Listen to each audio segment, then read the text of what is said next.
Next up, we got Thomas Sowell. Let's get. I'm playing. That's DJ Ghost. That's DJ Ghost. I don't want to take his stuff. DJ Ghost be doing that. I'll be like, oh man, he the one that inspired me to do these reaction videos. But I want to do it differently. I want to do it on an intellectual level. You know what I'm saying? Like, he reacted good stuff, but I want to do it on the intellectual level. Hopefully I'll meet him one day. If you watch DJ Ghost, I'll rock with you. Anyways, subscribe to the channel, turn on post notifications. Y'all know what to do. Today we're reacting to Thomas Sowell on the men who portrayed Martin Luther King.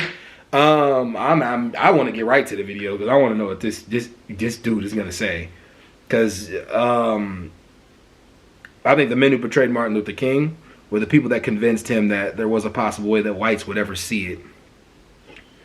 That some whites would ever see it. You know, in his time, he was very hated. And now it's just funny how, like, conservative whites use his name to try to twist so many facts, man. And, like, it's funny, like, if you research his life, towards the end of his life, he became a socialist. He was a far left thinker. Martin Luther King was a far left thinker. But, hey, man, you know, let's see. To each his own. Let's see what this dude says. You've mentioned a couple times how you say things and think differently than others. And I want to read it. It'll take me just a minute here to read this paragraph and ask you to explain it further. This is deep in the book.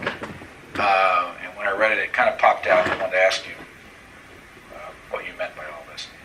To any fundamental re-examination of the assumptions behind preferential policies. That's the name of the book. And still more so, any resulting change of policies can expect to encounter their vocal, bitter, and determined opposition, including inevitable charges of racism against outsiders, labels of traitor put on any members of their own group who disagree with them, who disagree publicly with them, and whatever other claims or charges seem likely to be politically effective. When you said labels of traitor put on any members of their own group who disagree publicly with them, were you talking about yourself? Only as one among many. Randall Kennedy up at Harvard did a very fine article in the Harvard Law Review last June, for which he was denounced as an academic minstrel and other things because he was out of step. I mean, people who raise their heads will set off a search and destroy mission because people have a lot at stake and they're sitting on a house of cards. They have many assumptions which simply cannot be examined carefully because those assumptions will collapse and they'll fall from a very high position to a very low position. And they are not about to tolerate people questioning what they're saying. Is there a way for you... Wait, who is he talking about? Like intellectuals? Did he say intellectuals? That's the job of an intellectual. Like, if an intellectual comes up with a concept, I'm going to speak on if he's talking about that. If an intellectual comes up with a concept, an intellectual has to accept the fact that other intellectuals are going to challenge that concept, especially if it's predicated on philosophy. If it's a philosophical concept, we really don't know what'll work behind a philosophical concept. Economics is technically philosophical to a degree, even though you can manifest it into existence by enacting the laws. It's still technically philosophical. Still technically philosophical. So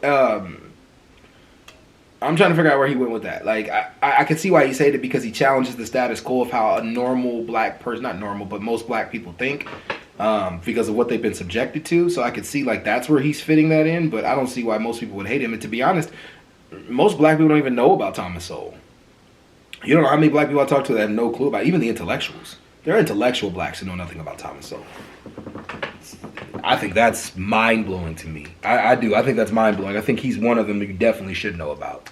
For you to put it in a nutshell about what people who say your own race say about you that they don't like what you say about you. I think one of the ways that the organized noisemakers have succeeded is saying that what they're saying is what their race is saying. My race is not saying that about me. Those particular individuals who are a small minority themselves within the black community, who have a vested interest in many of these programs, they are saying that. But when I checked out of my hotel this morning, the black security guard came over and said, "Are you Sowell?" And I said, "Yes." And he shook my hand warmly, and he walked me the length of the corridor and talked about this and about that. And that's not at all an uncommon experience for me. So it's not Sowell versus blacks; it's the black intellectuals. And And the black intellectuals are no more typical of the black population than white intellectuals are of the white population. But they have a very large vested interest in certain beliefs which underlie various programs from which they benefit enormously. And Is it a... hold on, let me finish. I point out in the book, this is common around the world, that the elite... Okay, he's gonna go on. But is it a vested interest, or is it something that they're trying to help in society? Like, it could be both, man. It could be both. Like, it could be an invested interest in something and they're gaining from it, or it could just be the simple fact that they're trying to alter something in society to make society better for them. I'm an intellectual. I disagree with a lot of things Thomas Sowell says, but that doesn't necessarily mean that, like, I hate the guy. I would shake hands with the guy too. I would have a conversation. We would have a debate, a well thought out debate, organized on how we feel about economics, how we feel about the black community. I would love to talk to him about those kind of things. I just challenged some of his beliefs. I think that some of his beliefs are just backed in trying to pander to a specific group of people. But I could say that also about the other side.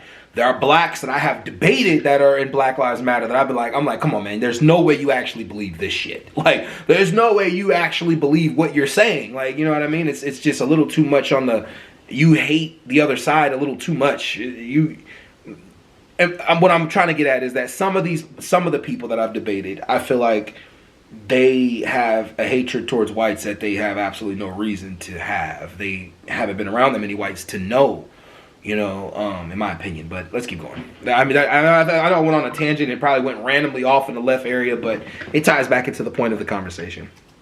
Benefit from preferential programs, even when those programs are in the name of the masses do not benefit. In the case of the current so-called Civil Rights Act, the masses are going to lose big if that law goes into effect. Why? Because employers will not want to hire as many blacks in the jobs which most blacks will be applying, because those will not be jobs as rocket scientists or as doctors or any of those things. And therefore they'll want to hold down percentages down there to what they can do in the higher ranks, which is going to be much less. And so you're sacrificing the working class blacks for the benefit of the professional elite. How do the intellectual elite, both white and black, get to the position that they do in this country that you disagree with? I mean, how do they have the influence they have? Well, no, but what's their, from what your discussions over the years, what's their thought process that gets them there? Is it emotion or is it fact? Fact. Emotion largely, but all... Fact. It's both. Emotion and fact. Like, they find facts and their emotions get attached to the facts. I was debating, like, because we're talking about leftists, we're talking about leftists, specifically intellectuals, probably. And, I was debating this girl on TikTok, or I don't want to say her name. But she was a leftist, and all of her emotion behind what she believed, she was fighting so hard for women's rights, right? And all of her emotion behind what she believed was backed by some of the facts that she was reading in society. However, though, to a degree, some of those facts were being rolled back on. And I was trying to get her to understand that, but it's both. It's a combination of both. Your emotions get attached to things once you know a truth about them. And it's a fact. Black people have had it hard in society. They have. It's a fact, man. It's a fact. And that fact, it leads to the question of what is the issue? Why is it bad? That's the question, right? Also, a large amount of self-interest, increasingly self-interest. I think that if you went back, into the 60s, you'd find people with different views like Martin Luther King or Malcolm X. But I think that both those men believed in what they said. I agree. Whereas today, you have people who are simply professional hustlers.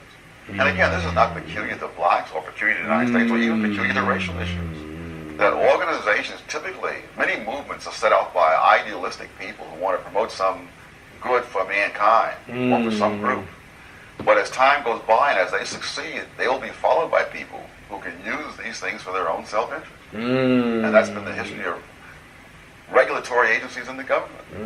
It's been the history of, I think, of religions. That the first Christians who were being persecuted by the Roman Empire were not in it, for what they could get, because all they were going to get is trouble. But once Christianity became the state religion, this became a very lucrative career for some people.